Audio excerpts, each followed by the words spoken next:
Welcome to the Mindset Architect podcast, where it's all about creating the life you want, the business you want, and making a real difference. Join us in unlocking the code to true success. And now your host, Tony Caliendo, Master Coach with Rethink Coaching.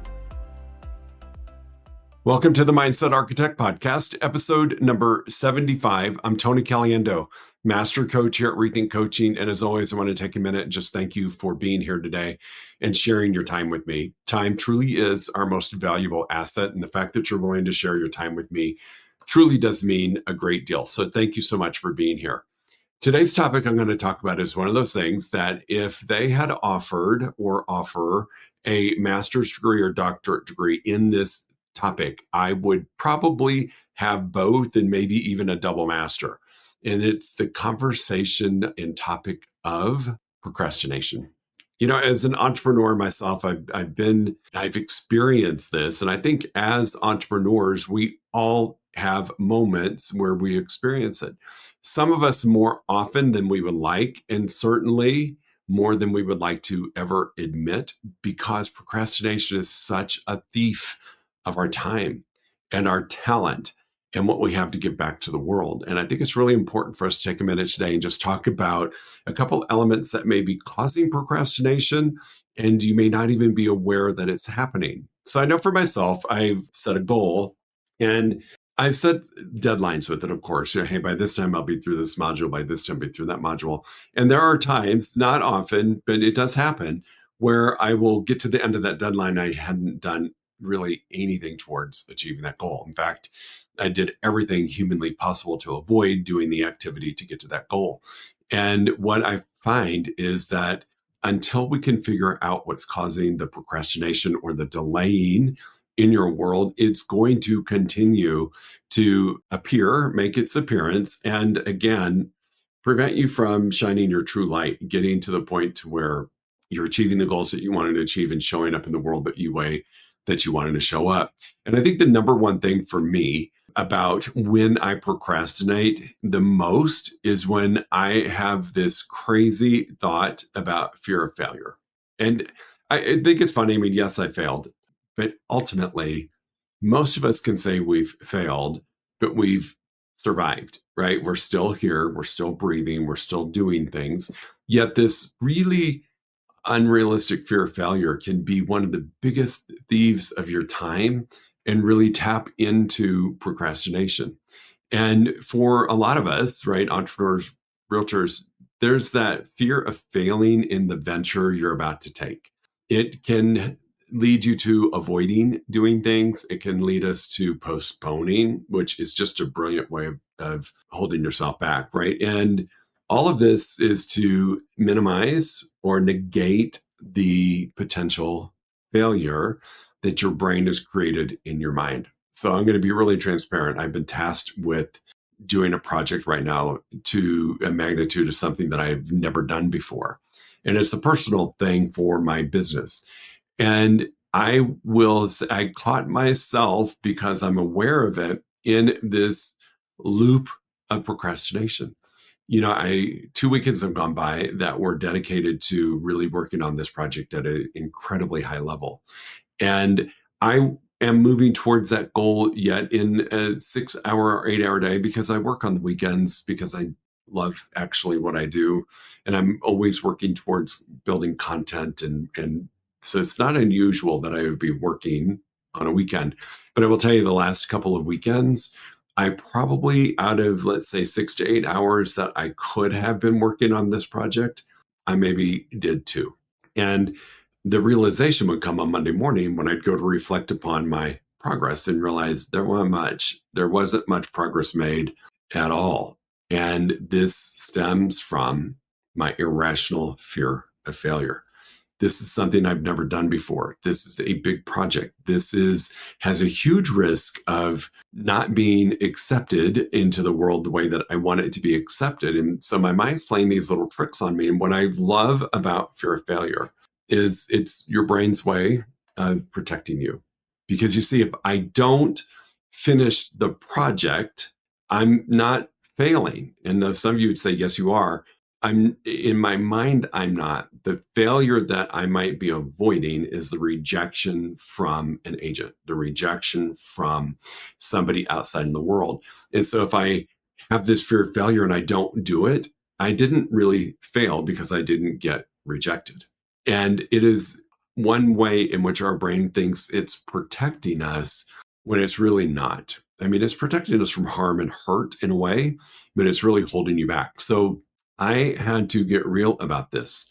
And this is what I want you to understand about fear of failure. For me, if it doesn't get accepted or picked up or worked on by an agent, it's not the end. It just means that I need to go back to the drawing board, if you will, or go back and make a couple of tweaks and run at it again.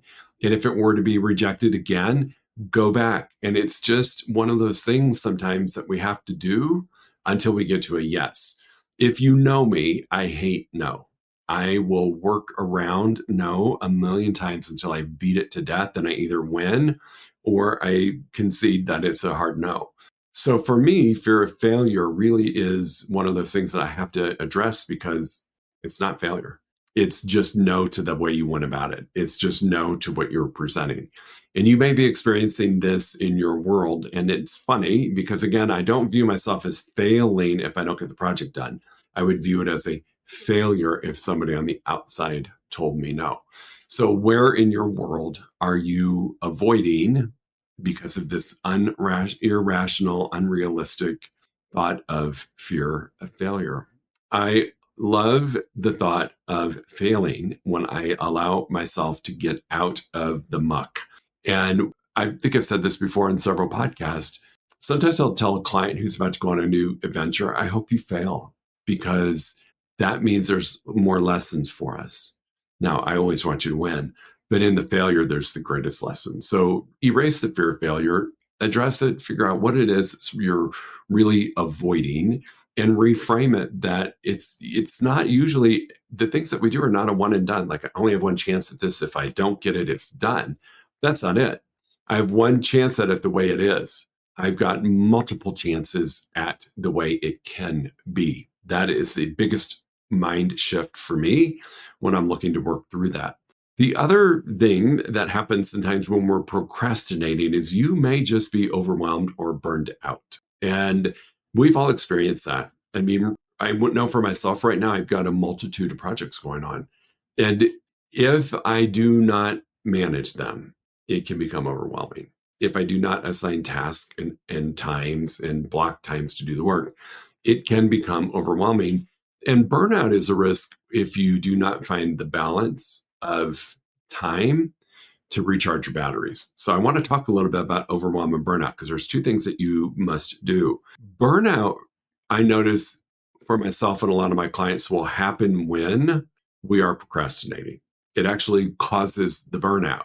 And I'm going to say this because this is something I learned early on in my real estate career when I was running a team and looking to grow and really heavily focused on it. On the days that I was home at 7 o'clock at night with my laptop on my lap, working until 9 or 10 o'clock at night, it's because I was procrastinating during the day. I was putting off doing a difficult task. I was putting off doing the thing that would move my business forward. And then, of course, a week or two or three or four of that happening where you're working late hours or different hours to compensate for the time that you procrastinated, it can create a feeling of burnout. Like, gosh, I just don't ever have a night that I can sit at home and do nothing. And the reality is sometimes we cause our own burnout. So this goes back to paying attention to what you're doing and making sure that you're doing the tasks that you need to do to move forward at the time it's assigned, or you're going to find yourself burning the midnight oil or working 7 days a week or doing things that can cause burnout. The other thing about overwhelm that can happen to us, it is when we have a lot of balls in the air and we're trying to figure things out mentally. That's really when overwhelm happens. Overwhelm rarely happens when you've got a strategy and a plan. Overwhelm tends to happen when we keep everything in our head. I am very masterful at that. I think I am.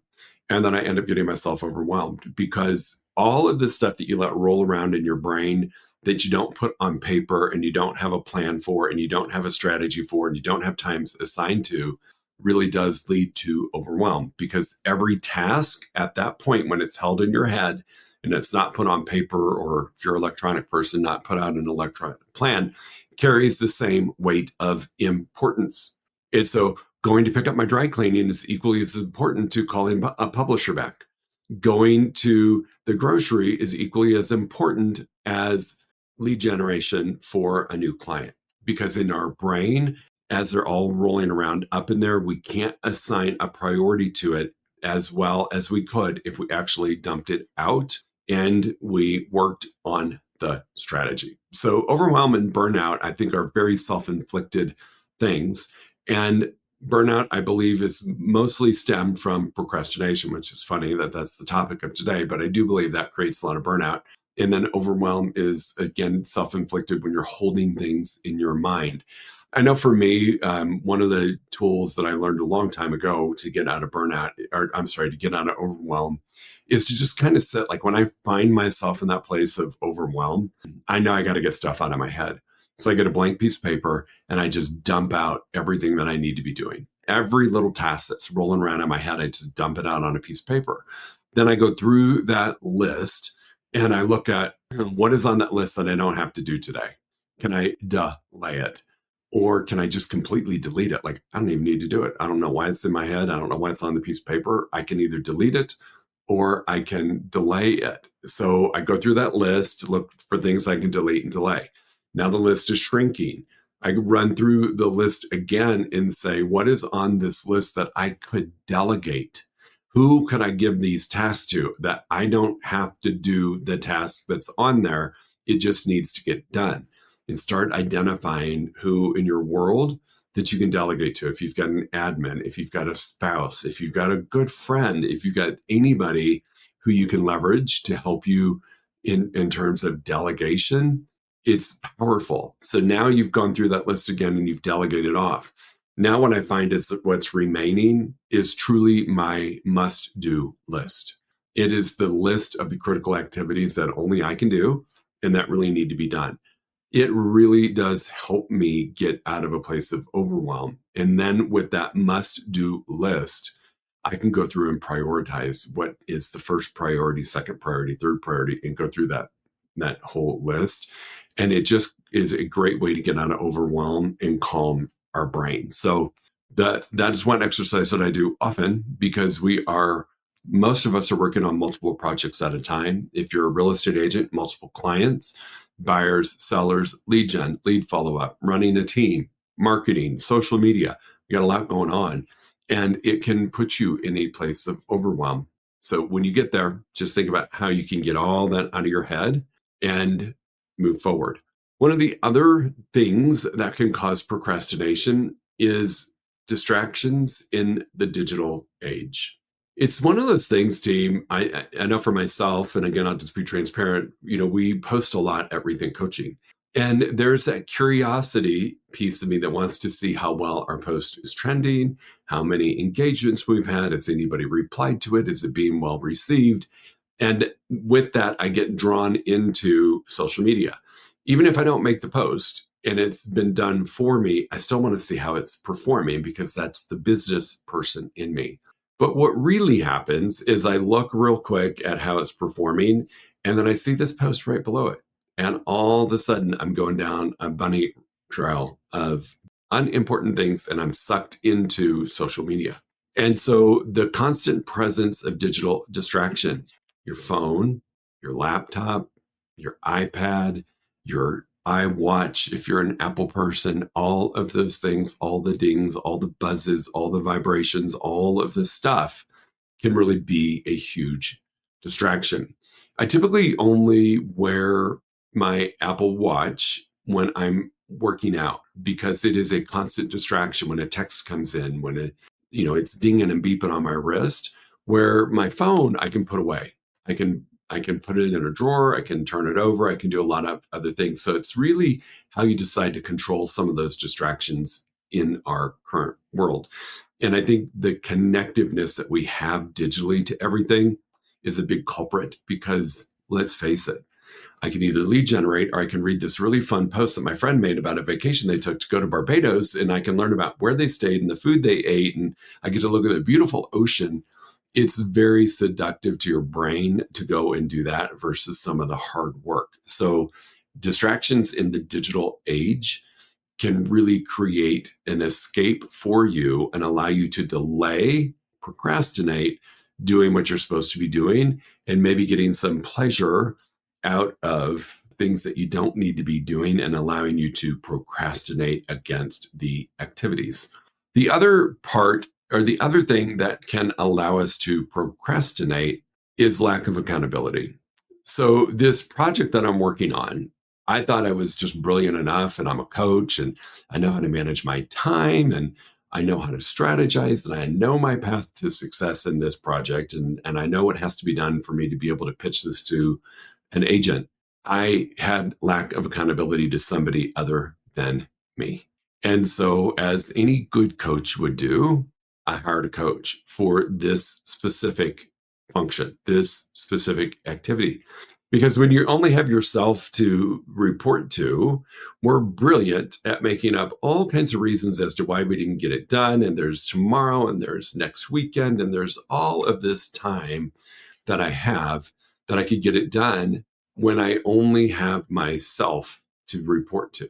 But now that I have a coach and I make these commitments, and I know that I'm going to be speaking to my coach at a specific time to report back my progress, I truly show up a little bit different than if I were left to my own devices.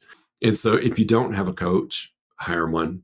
You know, the coach that I hired for this program is extremely costly, and it took me to pause for a minute, but I knew without it, I wouldn't get to where I was going. And I have multiple coaches. Some are more expensive than others, but there are so many opportunities for coaching.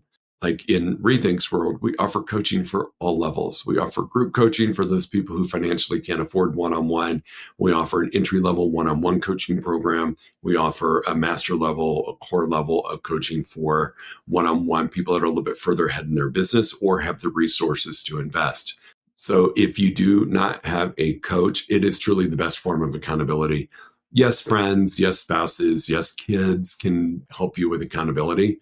But there is something to the fact when you're writing a check or you're having money auto drafted out of your account by somebody that you are paying to hold you accountable, you show up differently. So the absence of accountability can lend to procrastination. And I know for myself, I have the privilege of having multiple coaches in my world for different areas of my life and my business. And I know without them, I wouldn't move forward at the pace that I move. It would be much slower and it would be at risk. So I can't encourage that enough, whether it's hiring us as Rethink or another coach, doesn't matter. Get a coach. I mean, I think clearly we're the best. Yet, if you are looking for somebody, hire a coach to help you with the accountability piece. And then the last thing I'm going to say is, time management. We don't need to spend a whole lot of bandwidth on this because I think we all know the importance of time blocking and holding yourself, accountable to those time schedules. I will say the one thing that has helped me tremendously with my time management is a technique called the Pomodoro technique. And so I think myself, like a lot of entrepreneurs, have shiny object syndrome, ADHD, which we get distracted pretty easily, or we only have X amount of time that we can really focus on one thing. And so this Pomodoro technique has it where it breaks it down into 20, 25-minute chunks of time that you work on a project or you work on a task. You take a 5-minute break and then you go back to it. This has worked brilliantly for me because in my brain, I've set a little timer on my phone. I put the phone over here, so I'm not looking at it. I've shut off all of my digital distractions except for my timer. And I know that I've got a small period of time to work on things. Here's what's fascinating.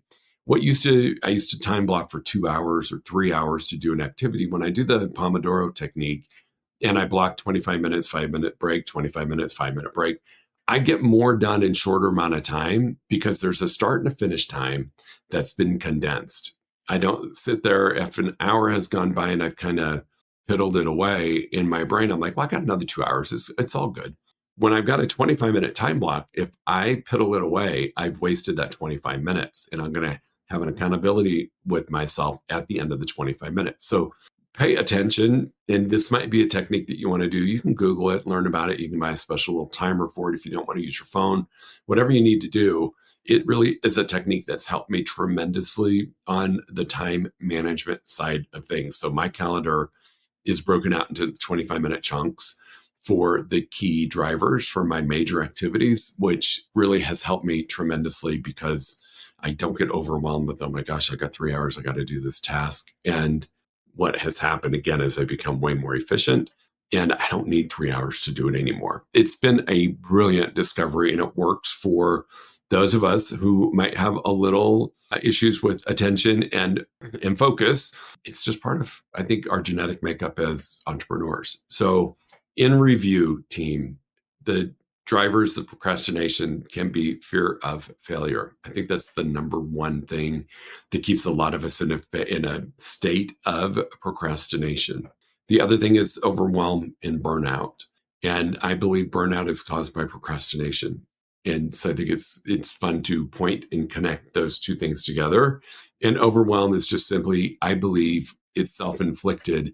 You've just kept everything you need to do in your head, and you haven't dumped it down onto a piece of paper and figured out what you really need to do. Digital distractions. I mean, I love how instant things can be, and I hate how instant things can be, and I hate the distraction that it can cause. So manage it. Do what you need to do with it to manage it. You can set a timer for a number of minutes allowed on your social media. You can do a lot of things to control, not wearing a digital watch when you're doing key activities to avoid distractions. A lot of things that you can do, but distractions in our digital age really create the space for procrastination because, again, it kind of seduces you into doing something that's a heck of a lot more fun than doing perhaps lead generation or marketing or the things that we need to do to drive the business forward at a high level. Lack of accountability, hire a coach. That's really the best thing that I can say to do. Get a coach, find someone that you can afford that really resonates with you, that you can invest in yourself with. Best form of accountability that's out there. And then just your time management Pomodoro technique is a really powerful technique that you might want to check into. So team, if you need me, if there's something about this that has, I don't know, struck a chord or have you going, oh my gosh, I am masterful at procrastination and I really need to work with somebody to release this, please reach out. Tony@rethinkcoaching.com is my email. You can find me on the socials, Instagram, Facebook, LinkedIn, TikTok a little, not so much. You can Google me and find my cell phone information. You can go to our website, rethinkcoaching.com. Sign up for a free 1-hour strategy call, and I'm happy to help you out. Thanks for being here today, and we will see you in a week. Go work on that procrastination. Talk to you soon. If you enjoyed listening to this podcast, you must come check out the Mindset Architect Group Coaching Program. It's our monthly program where we explore the power of your mindset, help you identify what you truly want in business and life, and then help you reach those goals. Come check us out at rethinkcoaching.com/group-program. That's rethinkcoaching.com/group-program. We'll see you there.